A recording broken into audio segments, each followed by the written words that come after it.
Many people are saying that America should not involve itself in foreign policy, and I would say that you're wrong. Not only because, sadly, we don't produce enough things in America to fully be dependent on America, but America also is the world's superpower. Not to mention, what we give other countries is not even 1% of our total GDP, which is the total number that we actually get from our high taxes that we pay every single day. Instead, we are so shocked by the amount that we are supposedly just throwing away, we neglect to look at what we spend on 99% of the things. Shall we dig into it today? Yeah, we shall.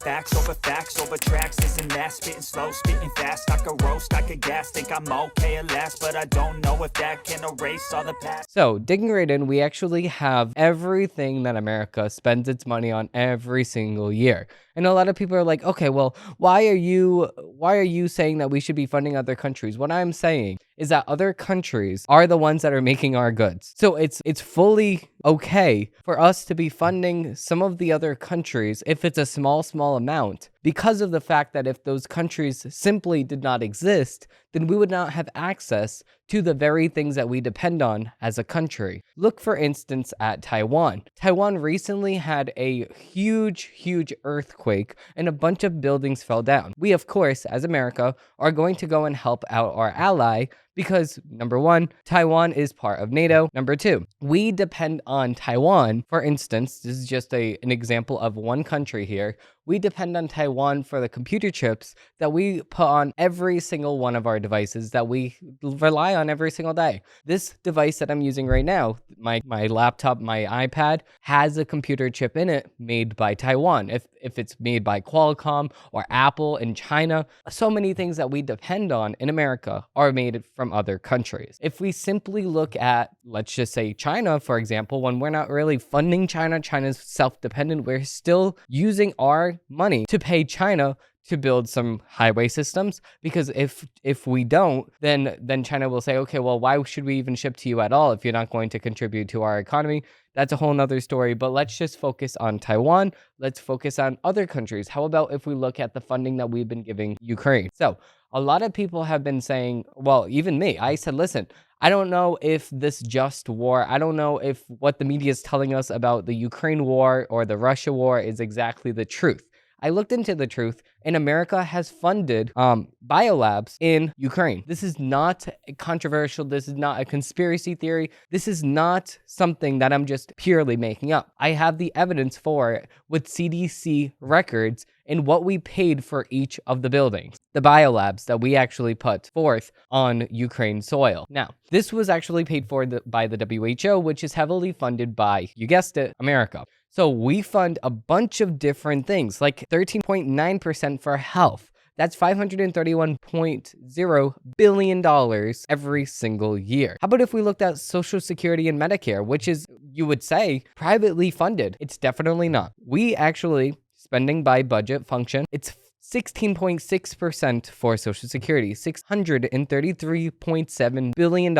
That's 633,700 million, to put it in context. How about if we look at Medicare, which is supposed to be quote unquote privately funded, $608 billion, which is 15.9% of our total money that we take in. Our national defense, that's a good thing, 15.4%. But you may ask the question, why do we spend more on our Social Security and Medicare than we do national defense?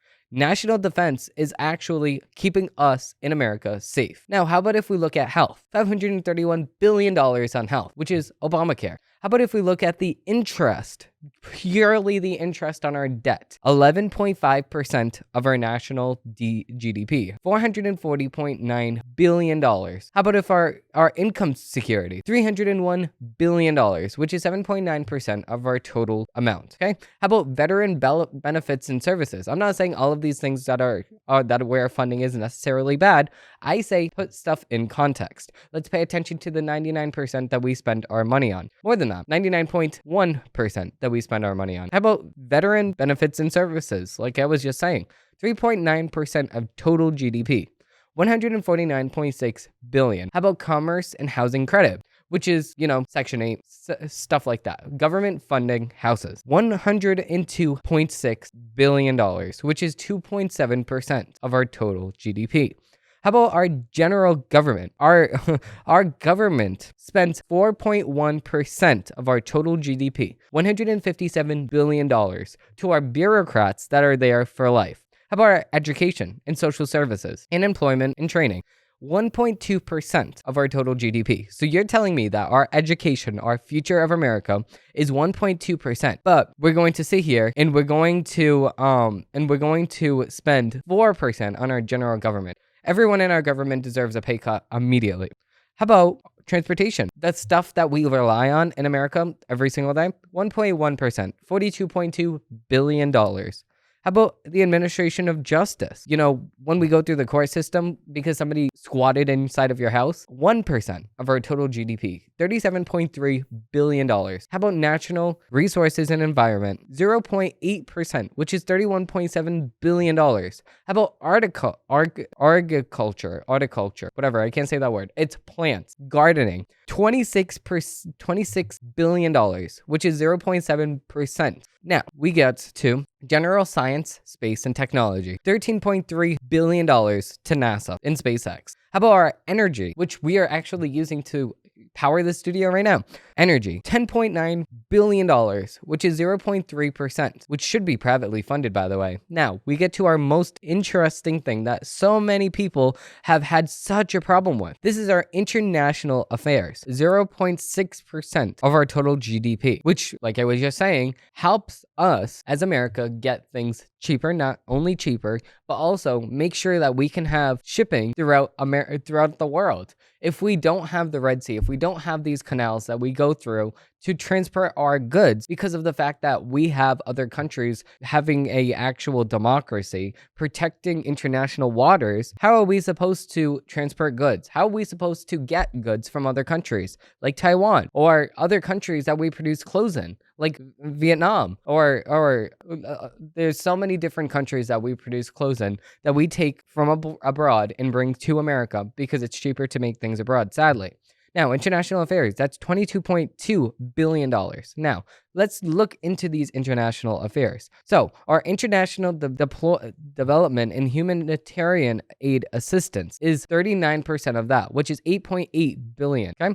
Out of the $22.2 billion, which is the 2024 obligated amount, $22.2 billion. Now, that's $8.8 billion for international development and humanitarian assistance. How about conduct of foreign affairs? That's $8.3 billion. How about international financial programs? So we're financing other people's financial programs. So we're funding Social Security, Medicare abroad, stuff like that. $3.2 billion. International security assistance. So just the assistance, which I would say is not even a bad thing. Assistance for other country for their security. That's all we really need. Now, let's look at this. $1.3 billion, which is 5.9% of that total $22 billion. How about if we cut the international development and humanitarian assistance? Well, we don't even have to do that because other countries, we say, oh, well, they need humanitarian aid. Okay, so let's fund their humanitarian aid. That's $8.8 billion, which is a 0.001% of our total GDP.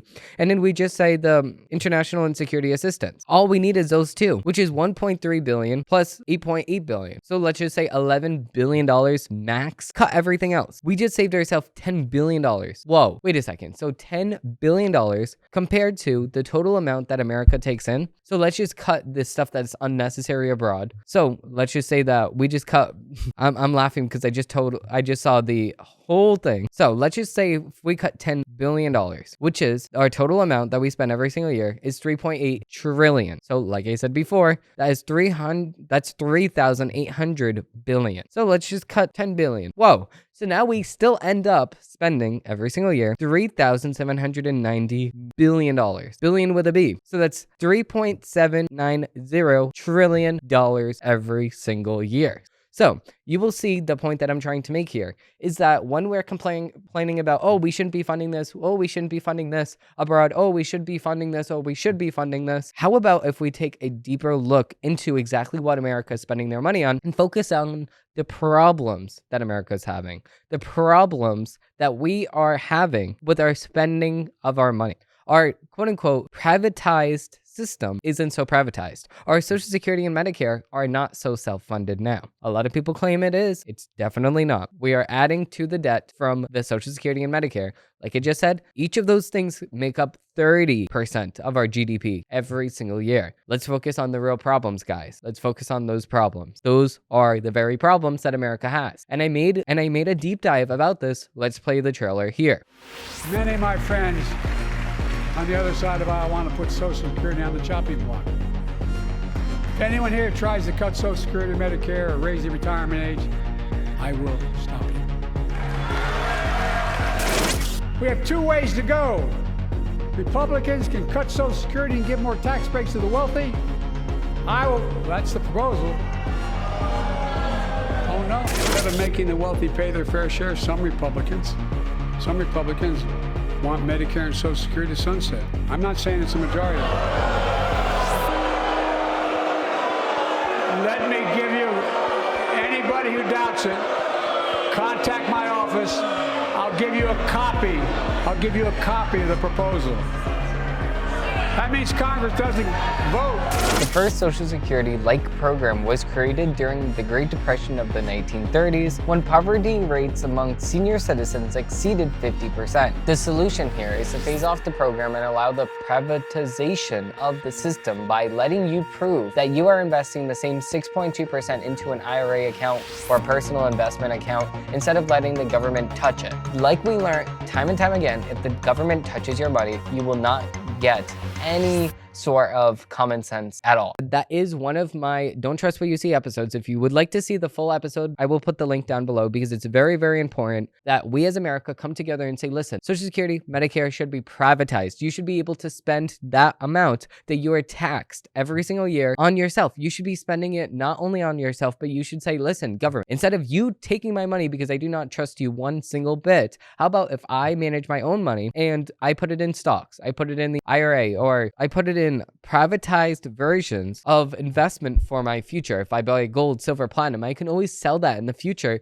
for more money. That's what I do. Gold, silver, platinum. I have it in a safe deposit box at the bank. I also have stocks. I have some crypto. I have all of these different assets. And if I went to the government and I said, listen, instead of you taking the 2.5% or whatever the heck, I forgot the number on the top of my head. I did say it in the Don't Trust What You See episode though. Instead of me giving you that amount and my employer giving you the other half of that, or if I'm self-funded or self-employed, then I have to pay that whole entire percentage myself. Instead of that happening, how about if I just invest it on myself? And that will leave people with a lot more money. And if we cut the government, like I was just saying, all of these things that we are funding for no reason, we still have to pay 13% of our total GDP towards interest on our debt. With that being said, we're going to be digging into the headlines of the week.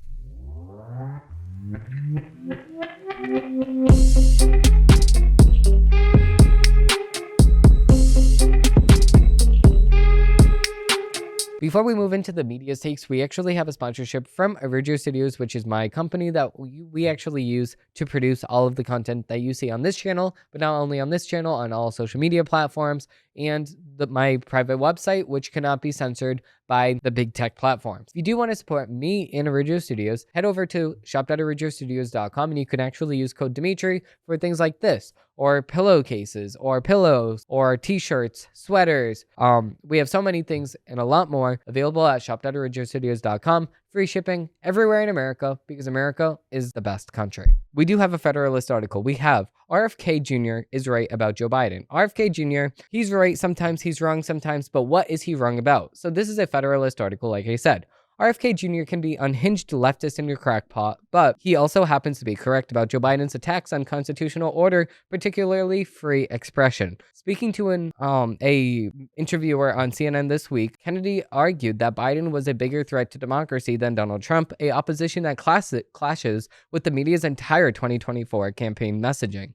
In a more decent world, we would be deliberating which presidential candidate would be better upholding the constitutional order, rather than which one was worse. That's not our fate. And yet, the unique thing about the 2024 presidential context is that voters are given a chance to compare existing presidential records, I should say. Kennedy contends that Biden is the first candidate in history, the first president in history, that has used the federal agencies to censor political speech or censor his opponent. One suspect, Eugene Debs, might quibble with this categorization, though not since the Committee on Public Information has there been a White House that has shown such a disdain for free expression and debate. Biden is the first president to openly and securely pressure major communication companies to take direction and work in conjunction with state agencies to censor debate. The same left-wingers who do not believe in any limiting principles while regulating economic life will lecture us about how so-called platforms are free to work with anyone they please, including the White House. Okay, but tech companies also spend tens of millions of dollars each year in Washington rent-seeking and lobbying for favorable regulations. They are highly susceptible, to state intimidation. When Biden When Biden communicates massive communication companies to act as censors, he's merely taking a shortcut in the suspension of speech that undercuts at the very minimum the spirit and purpose of the First Amendment. Now, let's take a pause right here. I completely agree with this. If the government is going to go to private companies and say, instead of me doing this publicly, how about you guys just do this? You're a private company. And then I'm going to go to you and say, well, I highly recommend you get rid of these posts right here. This is exactly what they were doing in 2020, in 2021, in 2019 to censor information that they did not like. You can see it in the Twitter files, which we went over all of the Twitter files outlined by Matt Taibbi. You can actually see that they were going to Twitter behind the scenes, blacklisting people, and they were actually going and saying, listen, get rid of these tweets for me. We don't like these tweets. And then Twitter just said automatically, okay, yeah, we'll censor it. We don't like it either. So because they were on the same exact playing field, they were on the same exact political spectrum as the government of America. And they were employing so many people to censor the people of Twitter that they were not even breaking even every single year. They were taking a loss, but then the government just paid for their losses because the government was funding Twitter. So it was a government funded app. Now it's not. It's privately funded through people that believe in the platform, through Twitter Blue, through organizations like Arujo Studios. We have an organization on Twitter if you'd like to follow it, Arujo Studios on X. But with that being said, right now we have an issue and we have risen the issue. Is something going to get passed to restrict the intimidation of our United States government into private companies to censor free speech in America? Which is not passing a law to restrict free speech, but rather intimidating apps to censor free speech on their own? Are we going to pass a law to protect ourselves and our First Amendment? Because our First Amendment is for government overreach. But of course, when you go through private organizations and say, well, make sure that this looks like your own policy, then that is a loophole that government officials can make to actually heavily incentivize platforms to do the bidding of the left or of the government more broadly. So we do have a couple more articles to get to. We have the Federalist article here. Here's how the media are lying right now. Biden pissed edition. So Axios headline April 4. White House temperature is very high ahead of Biden BB call. Here's another news story meticulously crafted by the Biden White House to buy time on one of the more catastrophic unfoldings on the president's watch. Citing an unnamed United States official, Axios claims Biden is, quote, pissed ahead of a scheduled call with Israeli Prime Minister Benjamin Netanyahu in light of the deadly attack this week on a food aid caravan in Gaza. Now, if a lot of people have not heard about this, this is exactly what had happened. A food caravan in Gaza was going around with the World Central Kitchen, a WSC or WCS, a WCK, I can't. World Central Kitchen. That's how you spell that, right? World Central Kitchen. WCS. I need more coffee. I can't. WCK. World Central Kitchen. It was plastered all over the caravan, but all of a sudden, somebody came up on the caravan and in the Israeli military thought that it was a actual terrorist because that's exactly what the terrorists do. They go on and unsuspecting caravans and pose as if they're actual humanitarian assistance workers, and then they end up bombing the IDF, and the IDF loses soldiers because of it. And the fact that they're even on the ground, the IDF going door to door, telling people, listen, get out of this house, going through the houses, killing the soldiers, killing the actual actual military of Hamas instead of actually killing the civilians. There's actually a report from last week that they went into an area which was highly criticized and they killed just the soldiers of Hamas, not one civilian. And then this situation unfolds, which is an accident. Now, may I remind everybody that there is a war zone in Hamas. Now, accidents happen. And when accidents happen, it's very, very sad. I'm not saying that it's not sad. I'm saying that it's very, very catastrophic when an accident happens. Now, when an accident happens and people take accountability for it, like the Israeli government is trying to do, and say, well, I'm so sorry about that this happened. This should have never happened. I'm going to do a full investigation into why this happened, because of the fact that World Central Kitchen was given the okay to actually go ahead into Gaza in the very first place. Of course, the IDF wanted this World Central Kitchen to be there because they okayed it in the very first place, like I just said.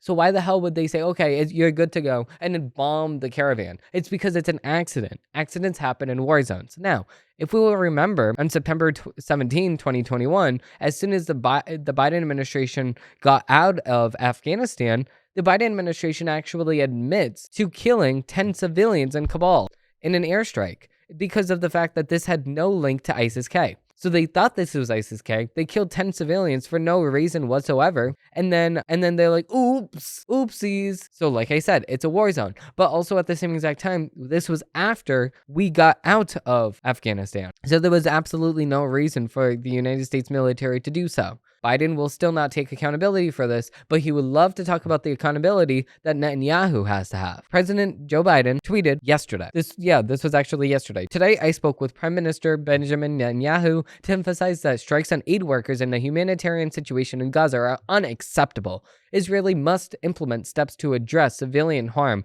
and the safety of workers and work towards a ceasefire to bring hostages home. No kidding. Whoa, that's only what the IDF has been trying to do by taking the hostages that Hamas took on October 7th. This would never be a war if Israel was never invaded on October 7th and Hamas never took the over 200 hostages, which still includes, till today, 5 American people. 5 American civilians are still in Hamas's hands till today. How about if we stop paying attention to slogans like, oh, America first, America first? How is ignoring a hostage that is an American citizen America first? You're so American first that you would like to ignore the fact that American people, American daughters, sons, mothers, fathers, grandparents, aunts, uncles are still taken by Hamas, by the terrorist regime, still till today.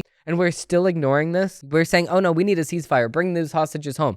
Well, Israel is only trying to bring the hostages home. They have made countless ceasefire agreements with Hamas, and Hamas has rejected every single one of them. Every single one of them. The most recent ceasefire deal that Israel made or tried to make with Hamas was actually giving Hamas a 6-month ceasefire for return of all of the hostages, and Hamas rejected it. So how about if you talk to Hamas about the ceasefire, not Israel, Joe Biden? You are a failure. With that being said, we're going to be digging into the media's takes. So moving right into the media's takes, we actually have a CNN article. We have the same story that I was just talking about, but by the CNN standards, because we just love partisan hacks in the media. So CNN, Israeli, oh my God, I can't talk today. Israel attacked aid workers systematically car by car, charity founder says, as fury builds over deadly strike. Now, they're sitting here claiming that Israel went and striked the World Central Kitchen car on purpose, even though they gave the World Central Kitchen the okay to do so, the okay to go and give aid to Hamas, in which they have been letting hundreds and hundreds of humanitarian aid vehicles into Hamas. How about if we talk about Egypt, which is a Muslim-dominated country, just like how Gaza is. Gaza is a Muslim-dominated country. How about if we talk to Egypt about opening their side and letting humanitarian aid in through their side They're not going to do that. They would never do that. So, CNN, the founder of World Central Kitchen, has accused Israel of targeting his aid workers systematically car by car. Okay, that's not true. This is the first time that it has happened. And if it has happened any other time, it's not World Central Kitchen, because you would have definitely heard about it. World Central Kitchen challenged Israelis' response to the attacks in the fresh statement on Thursday and called for an independent inquiry into the strikes, which hit 3 WCK cars in central Gaza. Okay, so this is the same exact day. So they're saying, okay, they targeted us car by car. So this was all at the same exact event, which they apologized for. And they said themselves that they will be independently investigating the situation. Because why would they? How about if we just think logically here? Why would Israel, a country that is widely criticized by the whole entire world, go and ruin their small reputation that they have now? Why would they do that? Why would they go and shoot themselves in the leg when they're trying to run a marathon? Why would they do that? Why would they go and try to shoot themselves when they're trying to have a war on their own to get the world to agree with them? Why would they do that? It just does not make any sense whatsoever, because it's an accident. Wow, so if you cannot explain something, it's not a conspiracy, it's not something behind the scenes, oh my God, they're trying to do this on purpose because they just want to kill people. No, what it is an accident. An accident occurred on a war field, a war zone, which happens regularly, which people just love to ignore. That's a fact. Accidents happen in war. If you look back into World War II, so many friendly fire events took place. We're not going to pay attention to any of these things. How about the situation that I just talked about with Joe Biden? He still is not going to acknowledge the fact that he made in his administration, in his military, which is he's the director and the executive in chief of the military, made mistakes in Afghanistan. But they will never bring that up now because that makes them look bad. They don't want to look bad. They want other countries and other leaders to look bad, even though this is supposed to be a democratic election or a democratic country in Israel. Why would they do that? They interfere with international affairs like that because of the fact they have a theory and they want to prove it right, no matter if it's true or false. So with that being said, we do have like I said, MSNBC article. We have Republicans have forgotten how to win a presidential election. They definitely have not lost or forgotten how to win a presidential election. What happened was in 2021 and 2020 more broadly, there has been a media push for things that are just not true. And that made people think a certain way. That means that because of the fact that people were thinking a certain way that was just not true, they voted a certain way. Just like in 2016, just like 2015 and 2016, there was so much advertisement and so much push to think a certain way and to smear the other candidate, which was Trump versus Hillary Clinton at the time, that whoever voted for Trump was seen as a racist or a communist or this or thatist. So that made people not want to vote for Trump in 2016. That's why Hillary Clinton won the popular vote. But in 2020, Trump won the popular vote. It's by electoral votes that you actually win the election. So with that being said, let's move with the article. In 7 months, Americans will head to the polls to choose their next president. In football terms, it's still early in the first quarter, but it's not too soon to call a timeout on the Republican side and have a talk about how we're playing the game, because it doesn't look good right now.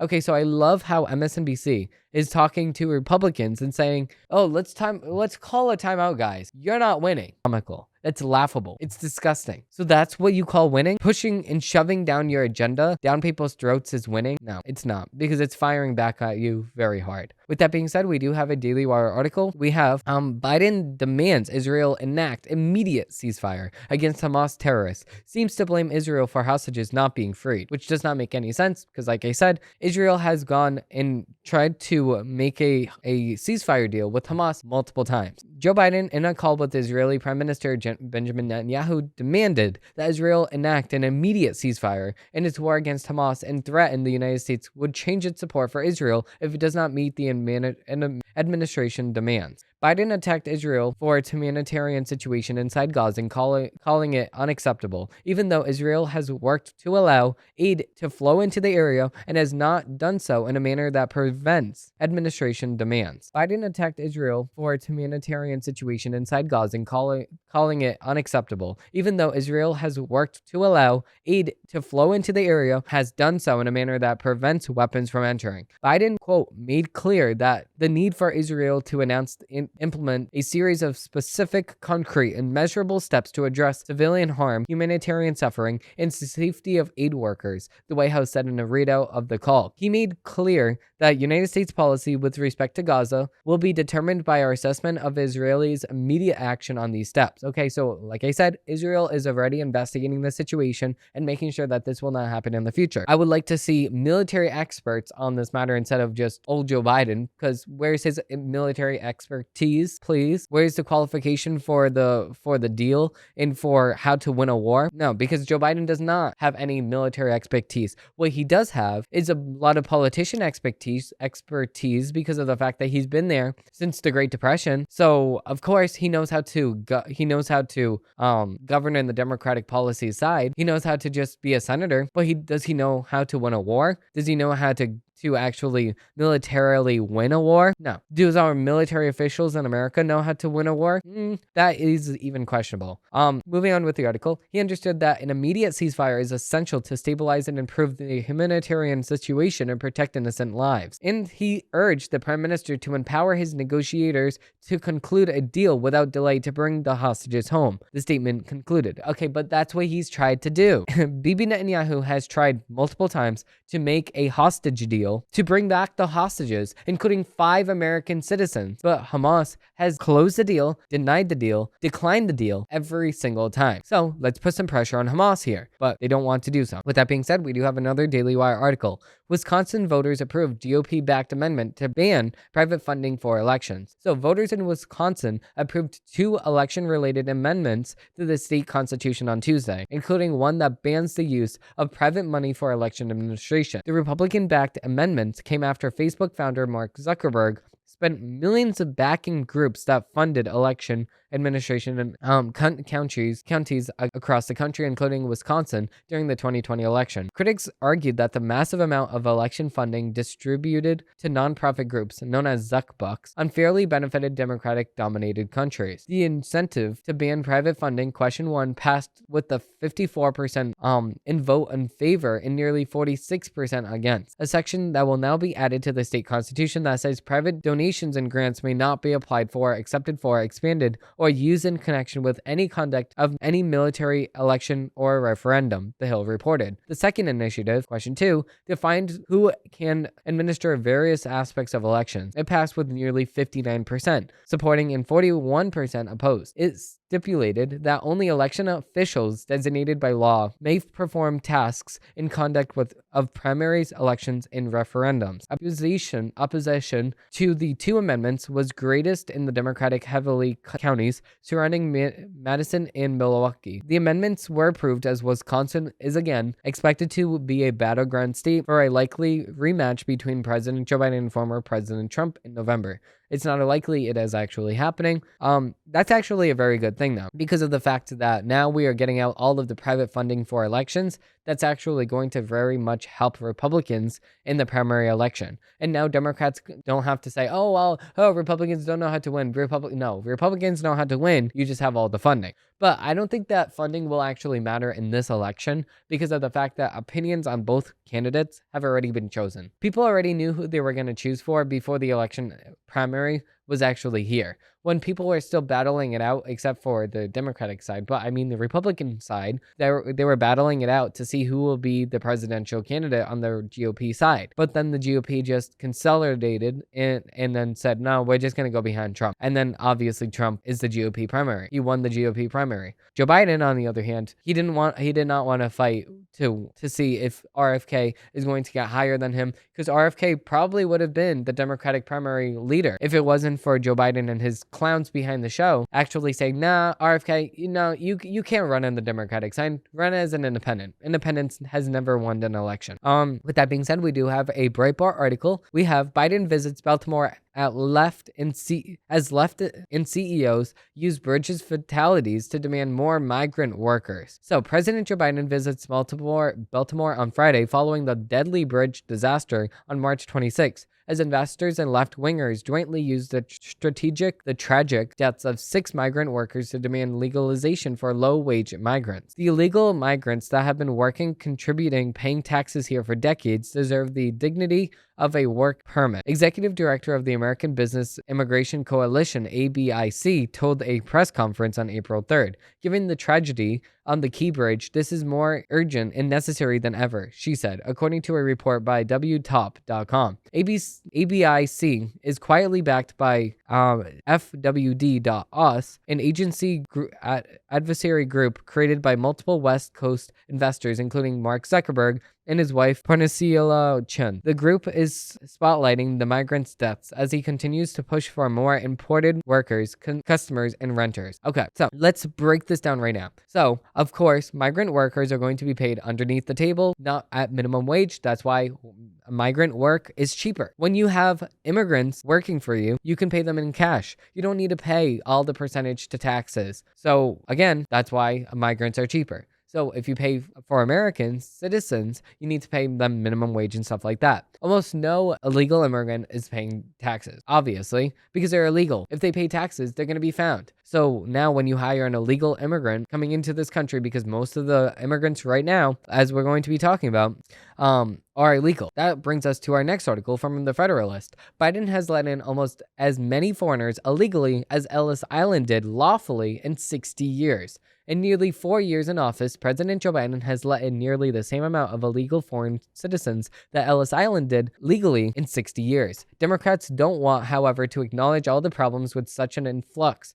because they can use a ballooning foreign-born illegal population to fundamentally alter the United States elections. Between 1892 and 1954, perhaps the height of the melting pot Americanization, more than 12 million legal United States immigrants came through Ellis Island. Ellis Island was the nation's most trafficked immigration center in those decades. Yet, under Biden, United States Customs and Border Protection has encountered more than 9.4 million illegal immigrants in fewer than 4 physical years. The number represents encounters with illegally present foreigners nationwide and not strictly at the southern border. These estimates can understate the true presence of foreign-born illegal migrants, and there is no way to account for all of those who evade encounters. If Biden is voted out of office this fall, by the time he leaves office, the number of illegally present foreigners he allowed into the country states the United States is likely to approach Ellis Island 12 million, assuming current record-breaking numbers of illegal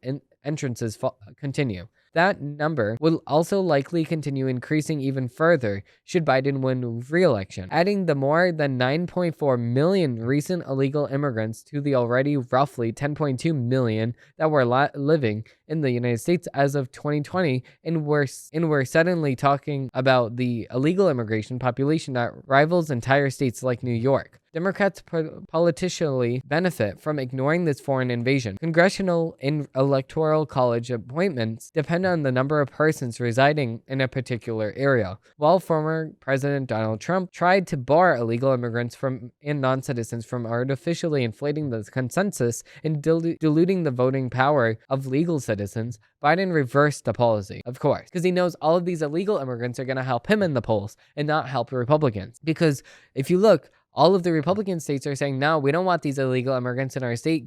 Ship them out to California, ship them out to New York, ship them out to Massachusetts, all these sanctuary states, Michigan, all of these sanctuary states, all the red states that are getting all the immigrants are sending them down to the sanctuary states. So more than 175,000 illegal immigrants have flooded just the Big Apple in recent months, draining taxpayer resources and violently assaulting police officers. As New York sees an exodus of native-born Americans to states including Florida or Texas, those states stand to gain a congressional seat in the Empire State to lose one or more. The Democrats use illegal immigrants as political pawns to inflate politically important population counts, even when those migrants technically cannot vote. They even say that outright. Democratic New York Rep. Vivek Yvette Clark said during a 2021 hearing that her district can absorb a significant amount of these migrants because she needed more people in my district just for redistricting purposes. So they say the quiet part out loud because they know that nothing's going to happen. They're like, yeah, this is exactly what I want to do. This is why I want to do it. And, stop me. I dare you. And then you try to stop them and they say, oh, why are you stopping my policies? Do you not like people? People are people and they have rights. That's what they say. It's just disgusting what they're trying to do. The game that they're trying to play is just disgusting. With that being said, we do have the final article from the Federalist. We have net neutrality could expand Biden's social media censorship to the whole internet. So, the Supreme Court recently heard oral arguments in one of the most important cases in this term. One of the critical implements the First Amendment free speech rights as society proceeds further into a world reliant upon internet service. The controversy at the heart of Murphy v. Missouri is the Biden administration's effort to pressure or jawbone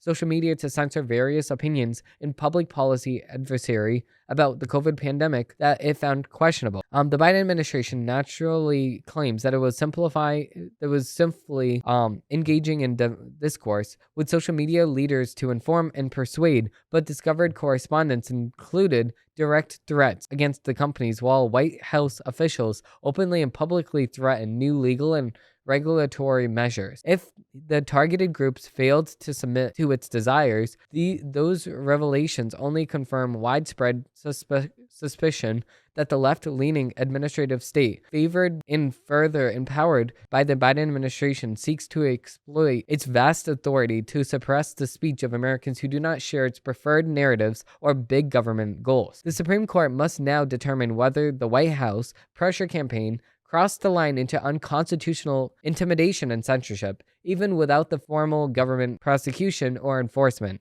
Under a pliable Supreme Court precedent, the Biden administration's form and informal censorship may sufficiently, inhibit the circulation of publications to warrant injunctive relief, even where the targeted groups are, quote, free to ignore its threats, because people do not lightly disregard officers' thinly veiled threats. End quote. More government censorship with net neutrality. Okay, so this is exactly what we were trying to talk about before. This is actually the Supreme Court allowing or not allowing the privatization governments, the private organizations in America, the private companies, to actually be intimidated by the government. So why are you going to let, as a private company, the government tell you what to do and what not to do? Because the government intimidates you. The government calling you and saying, we don't like what you're doing here, it's different than me calling you and saying, I don't like what you're doing here. Or writing you an email and saying, I don't like what you're doing here. It's totally different things because I don't have any pull over you and your company, but the government does. So the government can use its power to actually say, no, we want to actually push you further, so we'll give you some tax credits. Or we want to incentivize you not to do so we will fine you. That's what the government can do. That's what the government is doing abroad. So that's not what America's doing. That's what Australia is doing. Australia has now released a policy that if you misgender somebody online, you can be fined. So our J.K. Rowling has now, on April Fool's, I should say, a few days ago, tweeted out that all these people are men and blah, blah, blah. Oh, you need to respect their pronouns, and says, April Fool's, if I'm arrested under this new Australian law, then so be it. I will go back to Australia and we will see how this happens. This is from the standard.co.uk.